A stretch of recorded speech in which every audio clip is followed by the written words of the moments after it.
안녕하세요. 개발자 팀입니다. 오늘은 개체 지향 프로그래밍에 대해 이야기해 보겠습니다. 혹시 레고 블록으로 뭔가 만들어 본 경험 있으신가요? 레고는 각 블록이 독립적이지만 서로 조합하면 자동차도 되고 집도 되죠. 개체 지향 프로그래밍도 비슷합니다. 프로그램을 하나의 큰 덩어리로 만드는 게 아니라 작은 부품들로 나눠서 조립하는 방식이에요. 오늘은 이 개체 지향의 핵심인 캡슐화, 상속, 다형성, 추상화 네 가지를 하나씩 알아보겠습니다. 오늘 다룰 내용들입니다. 먼저 개체 지향이 뭔지 개념을 잡고 클래스와 개체의 관계를 알아봅니다. 그 다음 캡슐화, 상속, 다형성, 추상화 네 가지 핵심 특성을 하나씩 코드와 함께 살펴보고요. 후반부에서는 인터페이스와 추상 클래스의 차이, 그리고 절차 지향과의 비교까지 다루겠습니다. 객체 지향은 프로그램을 데이터와 기능을 하나로 묶은 객체들의 형력으로 구성하는 방식입니다. 현실 세계를 코드로 옮기는 사고방식이라고 생각하시면 돼. 표를 보시면 자동차로 비유했는데요. 자동차 설계도가 클래스이고 설계도를 기반으로 만든 실제 자동차 한 대가 객체입니다. 자동차의 색상이나 속도 같은 정보가 속성, 즉 필드이고요. 가속이나 브레이크 같은 행동이 메서드예요.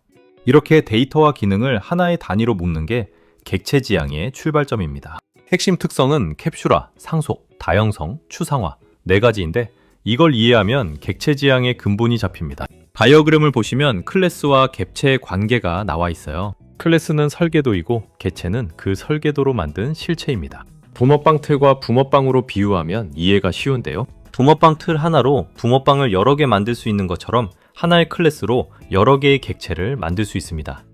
자바에서는 new 키워드로 클래스에서 객체를 생성하는데 이걸 인스턴스화라고 부릅니다. 예를 들어 new 도그 바둑이라고 쓰면 도그 클래스에서 바둑이라는 이름의 객체가 메모리에 생성되는 거예요. 같은 클래스에서 만들어진 객체라도 각각 독립적인 데이터를 가집니다. 다음은 캡슐화에 대해 알아보겠습니다. 다음 코드는 뱅크 어카운트, 즉 은행 계좌 클래스입니다. 캡슐화의 핵심은 데이터를 프라이빗으로 감추고 메서드를 통해서만 접근하게 만드는 거예요. 밸런스 필드가 프라이빗으로 선언되어 있어서 외부에서 직접 접근할 수 없습니다. 잔액을 변경하려면 디포짓이나 위드드로 메서드를 통해야만 해요. 왜 이렇게 하느냐면 메서드 안에서 유효성 검증을 할 수 있기 때문이에요. 음수를 입금하려 하면 익셉션을 던지고 잔액보다 많이 출금하려 해도 거부합니다. 만약 밸런스가 퍼블릭이면 아무나 account.balance가 마이너스 1000 이런 식으로 잘못된 값을 넣을 수 있겠죠. 캡슐화는 이런 위험을 구조적으로 차단하는 겁니다. 다이어그램을 보시면 애니멀이라는 부모 클래스 아래에 도그, 캡, 버드라는 자식 클래스들이 있어요. 상속은 부모 클래스의 속성과 행동을 자식이 물려받는 것입니다. 애니멀 클래스에 이시나 슬립 같은 공통 기능이 있으면 도그, 캣, 버드가 이걸 다시 만들 필요 없이 그대로 사용할 수 있어요. 동시에 각 자식은 자기만의 고유 행동을 추가로 정의할 수 있습니다. 도그는 바크, 캣은 미아우, 버드는 플라이를 가지는 거죠. 이렇게 하면 공통 기능을 한 곳에서 관리할 수 있고 코드 중복도 줄어듭니다. 코드를 보시면 애니멀 클래스의 네임 필드와 인 메서드가 있고 도그 클래스가 익스텐즈 키워드로 애니멀을 상속받고 있어요. 익스텐즈는 이 클래스를 확장한다는 뜻입니다. 도그의 생성자에서 슈퍼네임을 호출하는데 이건 부모인 애니멀의 생성자를 실행하라는 뜻이에요. 부모 필드인 네임을 초기화해야 하니까요. 아래쪽 주석을 보시면 도그.it을 호출하면 애니멀 클래스에 정의된 in 메서드가 그대로 동작합니다. 도그 클래스에서 it을 따로 작성하지 않았는데도 쓸 수 있는 거예요. 그리고 도그.back는 도그만의 고유 메서드입니다. 이렇게 부모의 기능을 재사용하면서 자식만의 기능을 추가하는 것이 상속의 핵심입니다. 다형성은 같은 이름의 메서드가 상황에 따라 다르게 동작하는 성질입니다. 표를 보시면 세 가지 형태가 있어요. 첫째, 오버라이딩은 부모 클래스의 메서드를 자식 클래스가 자기 방식으로 다시 정의하는 겁니다. 애니멀의 사운드 메서드를 도그는 멍멍으로, 캣은 야옹으로 재정의 하는 거죠. 둘째, 오버로딩은 같은 이름인데 매개 변수가 다른 메서드를 여러 개 만드는 겁니다. add 메소드에서 인자, int 2개와 3개 이런 식으로요. 셋째, 업캐스팅은 자식 객체를 부모 타입으로 참조하는 건데 애니멀 A는 new 도그처럼 도그를 애니멀 타입 변수에 담을 수 있다는 뜻이에요. 다형성이 왜 중요하냐면 새로운 종류가 추가되어도 기존 코드를 수정하지 않아도 되기 때문입니다. 코드를 보시면 동물 소리를 출력하는 메서드인데요. 문자열 타입으로 동물 종류를 받아서 ifels로 분기하고 있어요. 지금은 세 종류라서 괜찮아 보이지만 동물이 100종이면 ifels가 100개가 됩니다. 새 동물을 추가할 때마다 이 메서드를 직접 열어서 수정해야 하고요. 수정하다가 기존 코드를 실수로 건드리면 버그가 생길 수도 있어요.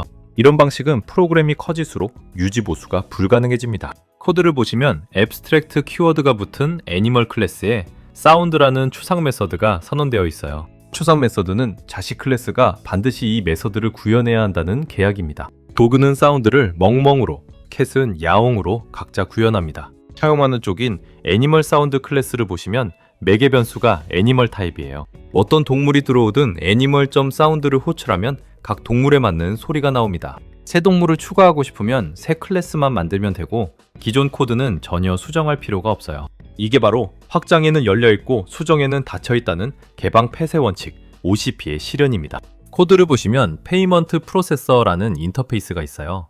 인터페이스는 무엇을 할 수 있는지만 정의하고 어떻게 하는지는 말하지 않습니다. 페이 메서드와 리펀드 메서드가 선언만 되어 있고 구현 내용은 비어 있죠. 카드 페이먼트라는 클래스가 이 인터페이스를 구현하는데 여기서 카드 결제 API 호출이라는 실제 동작을 작성합니다. 사용하는 쪽에서는 페이먼트 프로세서 인터페이스만 알면 되고 그 뒤에서 카드 결제인지 계좌 이체인지 구체적인 방식은 몰라도 됩니다. 나중에 페이 시스템을 추가하려면 새 클래스만 만들어서 인터페이스를 구현하면 돼요. 이렇게 복잡한 내부 구현을 숨기고 꼭 필요한 기능만 외부에 노출하는 것이 추상화입니다. 인터페이스와 추상 클래스는 둘 다 추상화를 위한 도구인데 용도가 조금 다릅니다. 표를 보시면 가장 큰 차이는 다중상속이에요. 인터페이스는 여러 개를 동시에 구현할 수 있지만 추상 클래스는 하나만 상속할 수 있습니다.